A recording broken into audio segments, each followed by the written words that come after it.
मैं क्षेत्रीय वन अधिकारी मनियर सरिता गौतम हूँ और जन सुनवाई में शिकायत मिली थी कि मनियर रेंज में सतीश सिंह की अवैध आरा मशीन चल रही है और मुझको जांच करने के लिए बोला गया। तो मैंने उस एवज पे एसडीओ मैडम से और डीएफओ साहब से सहयोग मांगा प्रवर्तन दल का कि बिना उसके कार्य नहीं हो पाएगा। तो एसडीओ मैडम के डीएफओ साहब ने इसमें अपना आदेश भी दिया और एसडीओ मैडम के निर्देशन में हम लोग गए, मौके पे गए। वहाँ सतीश सिंह की आरा मशीन मौजूद थी। हम लोग वहाँ पे उनकी आरा मशीन खोल के ले आए। वहाँ पे भी असंवेदनशील माहौल क्रिएट किया गया कि गेट बंद कर दो। किसके द्वारा? जो वहाँ के लोकल लोग थे, काफी 20-25 लोग आ गए और वहाँ जबरदस्ती फोन पे कहने लगे कि आप बात करिए ना, बात करिए। तो हम लोग मना कर दिए कि नहीं, जो काम करने आए वो करेंगे, उसके बाद ही कोई बात करेंगे। तो वहाँ पे गेट बंद करने का आ गया कि गेट बंद कर दीजिए, उसके बाद देख लिया जाएगा। इस तरह का माहौल क्रिएट हुआ और हम लोग फिर उसके बाद वहाँ से लेके, चूँकि वहाँ माहौल ठीक नहीं था, मौजूद थे वहाँ पे एसएचओ मनियर भी अपने टीम के साथ। मैंने पहले उनको बोल दिया था, वो भी उनका सहयोग प्राप्त हुआ मुझे, लेकिन वहाँ माहौल सही नहीं था। तो उसकी वजह से हम लोग फिर वहाँ से सीधे प्रभागीय निदेशक महोदय के कार्यालय में आए। जैसे ही यहाँ आए हम लोग तो माननीय विधायिका जी जो बांसडी की हैं वो और उनके कार्यकर्ता यहाँ पे घेर लिए और अपशब्द बोलना, उनके कार्यकर्ता ने बोला, माननीय विधायिका जी ने कुछ नहीं बोला इस तरह का, उनके कार्यकर्ताओं ने हम लोग को अपशब्द बोलना शुरू कर दिया।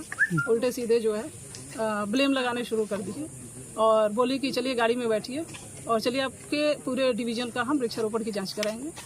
तो इस एवज में हमारे प्रभागीय निदेशक जो डीएफओ साहब हैं वो साथ में गए। हम लोग इसलिए नहीं गए क्योंकि आगे का जो कार्रवाई है हमें करना है। क्या मनसा थी यहाँ पे कार्यकर्ताओं के आने का, विधायिका जी के आने का? क्या लोग चाह रहे थे आपसे? अब इस तरह का कोई प्रत्यक्ष रूप से तो उन्होंने नहीं बताया कि उनकी मानसिकता क्या थी, लेकिन इस तरह का विरोध प्रदर्शन जो हो रहा है, जो हम अपने राजकीय दायित्वों का निर्वहन कर रहे हैं, उसमें रोकने का प्रयास किया जा रहा है। तो आप मानसिकता उसी आधार पे अपना समझ सकते हैं। सरकार की मानसिकता है कि जो अवैध जो भी चल रहे हैं उन पे लगाम लगाया जाए। आखिर जब आप लगाम लगाने चली तो क्यों विधायिका इसमें अड़ंगा डाल रही है, क्या वजह है?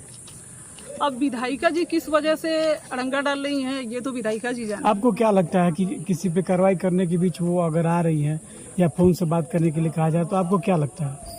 अब इस तरह का माहौल में तो यही कहा जा सकता है, कोई भी रहेगा प्रथम दृष्टया यही सोचेगा कि रोका जा रहा है। ये मानते हैं कि सरकारी कार्यों में बाधा कर रही है? बिल्कुल। अब विधायिका जी या कोई भी है, यहाँ तो इस तरह का माहौल क्रिएट होता रहता है, तो यूज्ड टू हो गए हम लोग। लेकिन ये है कि जिस तरह से सरकार चाह रही है कि हम वृक्षारोपण कराएं, बचाएं, और ये अवैध आरा मशीनें धड़ाधड़ इस तरह का पेड़ों को काट रही हैं, तो आखिर किस आधार पे पेड़ बचेंगे? अवैध, हम लाइसेंस वाली मशीनों को तो देख रहे हैं, अवैध पे अगर इस तरह का दबाव हमें आएगा तो हम वृक्षारोपण कैसे बचाएंगे, पेड़ कैसे बचाएंगे, हमारा पर्यावरण कैसे बचाएंगे? किस चीज की जांच कराने के लिए कर रही थी विधायिका मैम? जो भी वृक्षारोपण पहले के हुए हैं, वृक्षारोपण साइटों की आप बता रही हैं मैडम। देखा जा रहा है कि जिस तरह से भी विधायिका यहाँ पे हरकत की, उनके जो कार्यकर्ता है हरकत की, क्या उनकी कार्रवाई होनी चाहिए? सरकारी कार्यों में जिस तरह से बाधा की।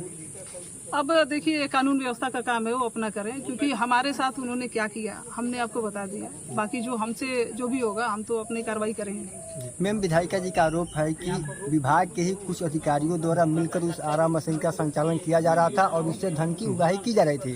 धन नहीं दिया गया तो ये लोग उसके एवज में कार्रवाई कर रहे हैं। ये तो देखिए, अगर आरोप लगाना है तो किसी पे भी लगाया जा सकता है। यदि हम धन की उगाही में इस तरह का काम करते तो फिर विधायिका जी को तो हमें सपोर्ट करना चाहिए कि चलो कोई अधिकारी यहाँ आया है जो इस तरह की कार्रवाई करके इसको उखाड़ रहा है। हो सकता है पहले के जो भी स्टाफ हो किए हो इस तरह का, मैं उसको डिनाई नहीं करती क्योंकि मैं तो नहीं देखी हूँ, लेकिन विधायिका जी को इस बात पे भी खुश होना चाहिए कि कोई अधिकारी यहाँ पे आया है जो इस तरह की कार्रवाई किया है, तो उनको सपोर्ट करना चाहिए।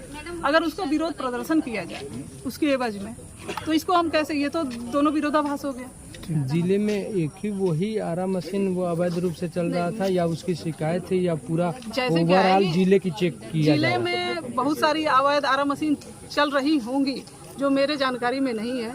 इसकी शिकायत मिली, इस पे हम लोग गए, लेकिन आगे अगर कोई शिकायत इस तरह की आती है और हमें जानकारी मिलती है कोई अवैध आरा मशीन चल रही है तो हम जरूर कार्रवाई करेंगे। तो उसके पहले भी उस आरा मशीन पर आपकी टीम गई थी या पहले ही गई है? ये पहली बार। कोई नोटिस पहले से? नोटिस कोई उसको दिया हुआ गया हो, चाहे उसको बताया गया हो, चेतावनी नहीं, अगर कोई अवैध आरा मशीन चलेगी और हमें जानकारी होगी तो अगर हम उसको नोटिस देंगे तो वो व्यक्ति तो चौकन्ना हो जाएगा। नियम में यही तो है कि आप तुरंत नियम उसे में तो उखाड़ के यही लाइए। है कि तुरंत उखाड़िए, तुरंत कार्रवाई करिए, और जैसे ही हमें मिला हम जो है उस पर कार्रवाई किए। ठीक है। ये कहाँ